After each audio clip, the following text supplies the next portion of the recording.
Hi! It seems that 2021 is almost over. And as I said, I wanted to return to content creation, so I'm going to be doing my top 3 games of the year, plus 2 honorable mentions.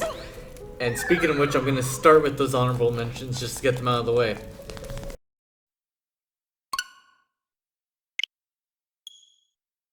No More Heroes 3 is one of the most enjoyable, poorly made games ever made. You can look at its Metascore, and whatever it's at right now is completely accurate. Because while the combat may be amazing, some of the best in a Suda51 title out there, doesn't change the fact that the game runs like shit, even in combat. The frame rate rarely ever hits 60, and then when you're in the overworld, the frame rate rarely ever hits 30. And undock mode doesn't help with the resolution because it goes all the way down to 480p, which is beyond unacceptable. That's Wii resolution, and we're on a HD platform. I understand the Switch is not a powerhouse, but it gets to a point where it's a little ridiculous, especially since you can compare it to other Unreal Engine 4 games out there. Dragon Quest XI is one of the best ports on the platform. Yoshi's Crafted World is a solid 720p 60 FPS while looking amazing texture-wise and quality-wise. I know that's a more linear platforming game, but it just kind of goes to show when there's some raw talent and budget behind it, you can make a good-looking Switch game in this engine. That being said, of course, if it was made for another platform that was stronger, it would probably look way better. Like, look at Killer's Dead. That may be a budgeted game from Suda51, but it's definitely way better looking than this game at times. And this is a stronger platform too. I think what really boggles my mind is that they made 5 different maps for this game, all with barely anything to do, a pain in the ass to traverse, and just serve no purpose. They could have just made one big map of Santa Destroy, filled it with collectibles and stuff like that. Hell, cut the maps out entirely, just do a regular menu system like in No More Heroes 2, and then focus on dungeons, because there's only 2 dungeons in this whole game and they're glorified hallways. It's a little ridiculous, Suda. I'm very shocked that you chose to omit something that was even in Travis Strikes Again. Especially since the story is a sequel to Travis Strikes Again. There is elements from 1 and 2 here, but they definitely get put to the wayside. Especially with what they did to Henry. Like, what crack were they smoking? They could have at least explained that properly. Like, he watched a movie and became evil. Like, okay, I think the joke was he watched Thor and he sees Travis as Loki, but it just didn't make any sense to me. I know these games are nonsensical, but there is some element of grounded reality in them, especially when it comes to the first game. And the last thing that really bothered me was that they did a cliffhanger at the end of the credits, and then Suda goes on like interviews and says, "Oh yeah, this is the last one. Don't worry. Marvelous has the full rights to the IP again, except for like our 5% that we own of it." So I'm just like, I waited 10 plus years for this game, only for it to cock tease me at the end, have an unsatisfactory story, and be a poor quality game overall, even though it has great combat. Like, sure, a PC version will fix this, especially with those HD texture mods for Yuzu. The game looks way better, despite the fact that it still looks washed out and desolate on Yuzu. It's just a very disappointing entry, and that's coming from someone who was disappointed by Travis Strikes Again as being the first No More Heroes game in like 7 to 9 years. But oh well. The next game, which is also a honorary mention, is a game that wound up being really great and surprised me, but still wasn't really in my top 5 of this year. I don't like doing the top 5 thing. I just want to give the 2 games that stuck out with me and then the 3 that just wowed me.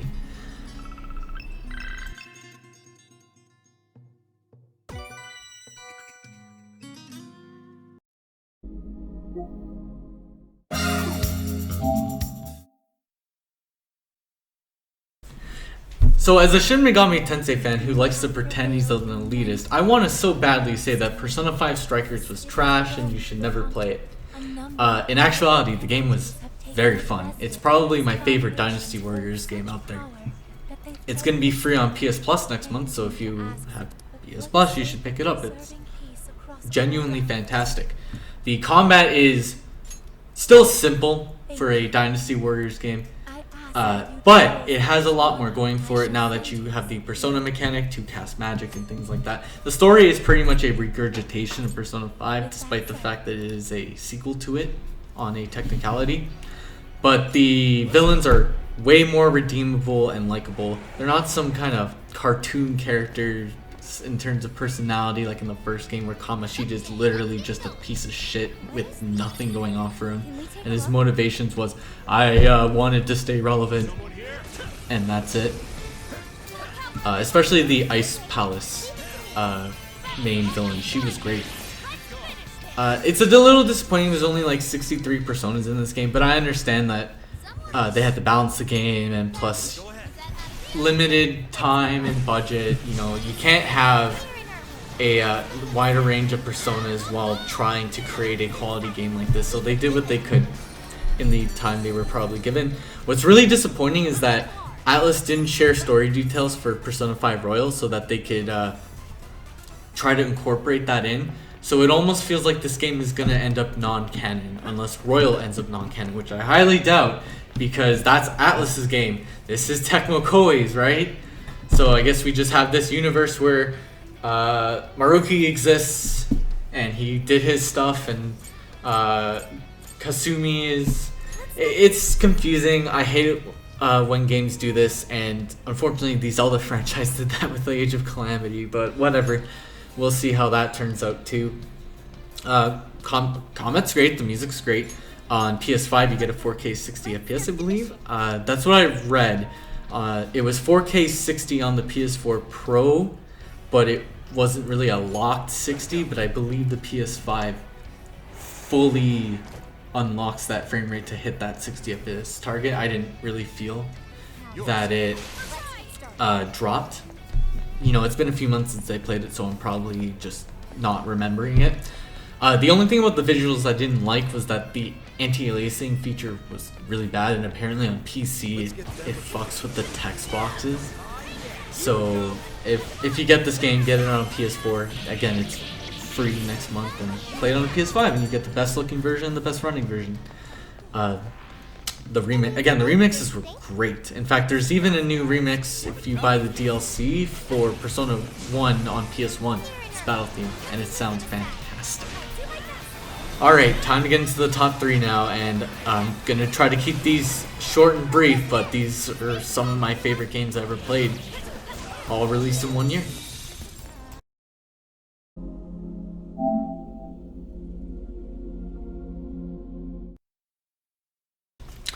The Yakuza series has been on a downward trend recently, and I'm not including Like a Dragon with that because of how different it is to other games. In fact, Like a Dragon is in my top 3 Yakuza games of all time. I loved it. However, I'm more so talking about 6, Call Me 2, and the original Judgment. The combat has sort of just felt like it was worse than 5 and 0. It's not as arcadey, it's too slow. To get things really going, you have to grind EXP. And when enemies block you, you stagger way too much. This applies to the original Judgment as well, which is the fastest of those 3 games. You know, I was starting to get burnt out from Yakuza just because of the way the games were going. As much as the stories have still felt great to experience, the combat just was my favorite part of the Yakuza series, especially heat actions, which Yakuza 6 did not have a lot of them. That was another thing that game did wrong. None of what I said applies to Lost Judgment. This is one of the best Yakuza games ever made. Everything that I did not like about the Dragon Engine combat was fixed. When you get guarded in this game, you just keep going until you do a guard break. The new battle style, the snake style, is so awesome.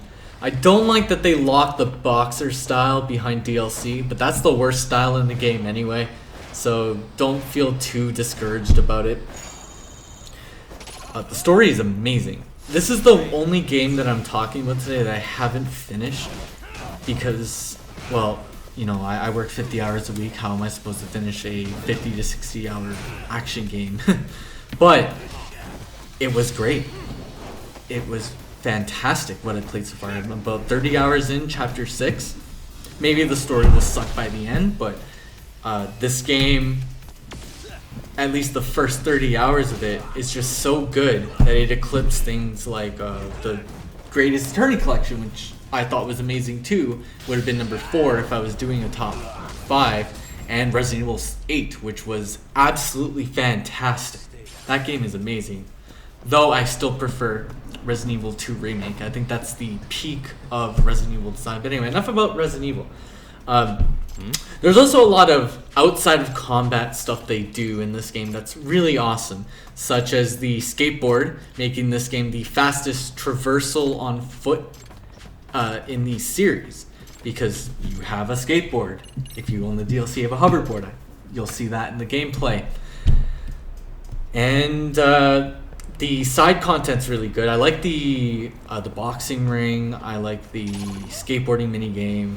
I like the biker racing minigame too.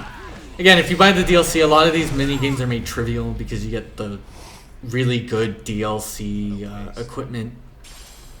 But if you don't, there's some real challenge here, and they just feel great to play. Normally, side content Yakuza doesn't really interest me unless it was like the pocket car stuff from Zero.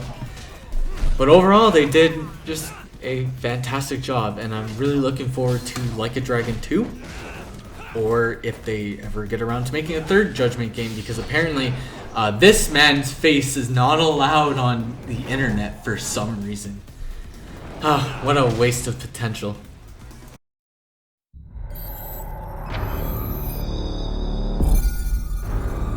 Listen, when E3 2021 came around, I don't think there was more of a spurging moment I've ever had than when I saw Metroid Dread get revealed. When you wait so long for something and it comes out amazing, what is there even to say? Like, I want to talk for hours about this game, and the game's only like 8 hours long, and I could probably talk more than its actual length. I fully completed it. I got all the gallery images 100% on hard mode and normal mode. I wish there was more save slots so I can show all of that, but I'll leave the gallery images for you guys to see on your own. Mechanically, this is my favorite 2D Metroid game out there. The Shine Spark, the Speed Booster, best iterations of it. You can jump off walls while you're speed boosting. The slide is great.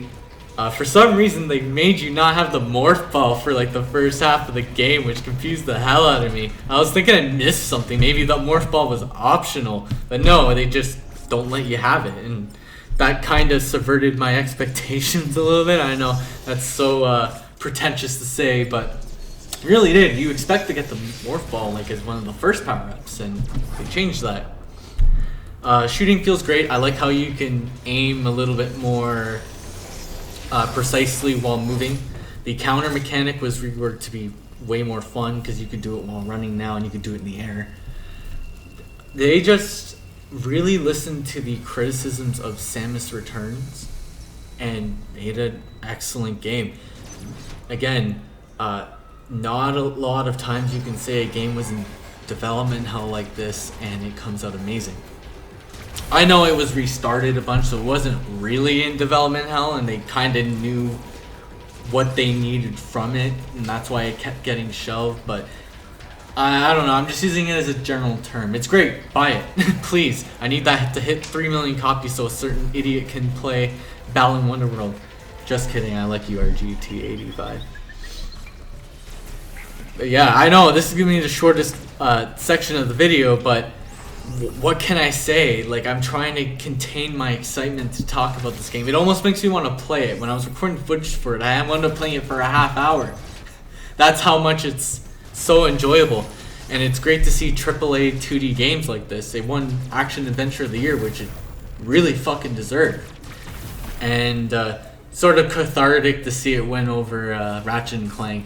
I don't hate Sony systems, and I don't hate Ratchet and Clank. I actually like that franchise. It's just I know someone who loves Ratchet and Clank and likes to shit on everything I like because of the memes and the irony of it, but I can hold this at least. Anyway, the final game I want to talk about is a very important game, and I'm probably going to talk about this one for a while, so hopefully I recorded enough footage. If not, I'll have to record more.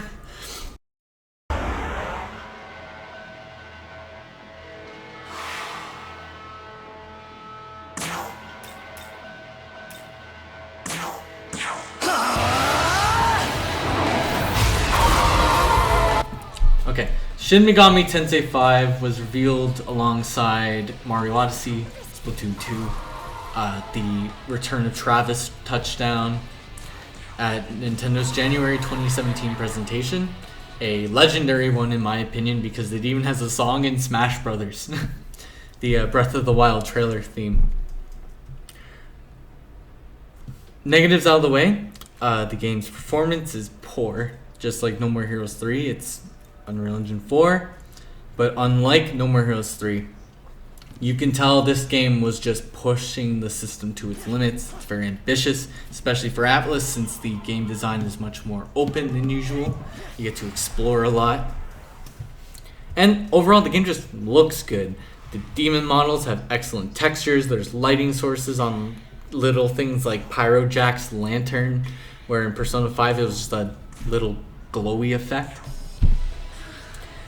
And I really enjoyed the audio experience as well.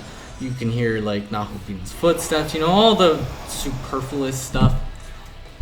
But the soundtrack is just absolutely incredible. Battle Power is my favorite song in the game. I'll play it a little bit in the video. And it's great.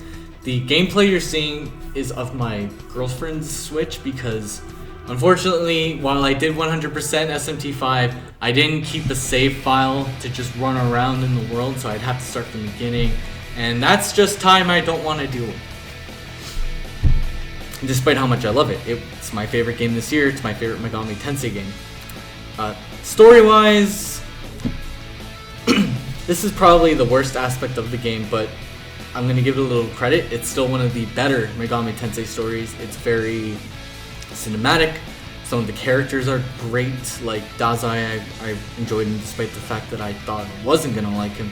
I enjoyed Kuzuryu. I think that's his name. Was it? Anyway, no, it's Yuzuru. His name is Yuzuru. And I enjoyed a lot of the side content. While some people may not see side content as part of the story, the fact that they added to the world and made some of the side characters more fleshed out felt great. And the alignments are done differently. Law, neutral, and chaos subvert expectations a little bit. Still law, chaos, neutral, God, world of man, or no demons and angels, just humanity. And that was also kind of nice. Though they did the SMT4 thing where there's clearly a best path for everyone. Not as bad as that game, but it's still there, especially because there's two neutral routes. There's a good neutral route and then a regular neutral route. The combat has some controversial new things, like the way the buffing system's done. I'm personally a fan of it because it stops the boss design from being super linear. Because in Nocturne and 4, if your boss did not have Dekunda or Dekaja, you win. Because you can stack buffs 3 to 4 times, and then that's it. Here, you have to manage your MP. Your buffs still matter in the grand scheme of things. You do more damage, take less damage, yada yada yada. The game even has a defense stat to take in mind too, which is something I wasn't used to. Nocturne and 4 did not have defense stats.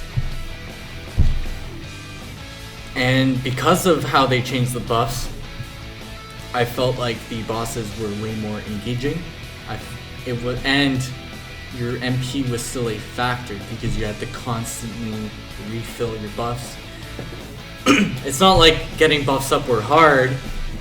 There was a lot of skills in the game that boost or debuff stats while doing damage or healing you, especially from Idun, who is one of the most broken demons in the game if you don't count the one that they won't let you keep in your compendium. Whatever. That's probably also the other thing I don't like about the game, where there's this one really good demon that you can't fuse. It joins your party, you can't even let go of it, so it takes up a permanent slot. And when you put in your compendium, it's pretty much just there to look at. You can't even resummon it on repeat playthroughs. It's good, but it's a pain in the ass to use and rebuild every time. I know I said a few negative things here, but seriously, like, this game is excellent. The combat's great, the exploration's great, the soundtrack is amazing, the game is ambitious in terms of how it pushes the Switch hardware. I think this is the best looking Atlas game ever, despite its performance issues, and it's probably the game I recommend the most. I bought it 4 times. Once for my girlfriend, once for my friend, a digital copy for me, and then the premium edition. So I got the soundtrack and all the cool little stuff that comes with. But anyway, I hope you guys enjoyed the video. Please buy Metroid Dread and SMT5. They deserve your shekels. Have a nice day, and see you next year. Oh, hi, just as a side note, this entire video was unscripted. I just didn't feel like doing a script because, you know, first video back, I don't want it to have too much pressure behind it, but there's a lot of topics I want to talk about going forward, and they will have a script involved, so they won't sound like word vomit like this entire video does. Also, the editing is going to be super amateurish, but hey, I put a little bit of effort into it. Anyway, as I said, Happy New Year.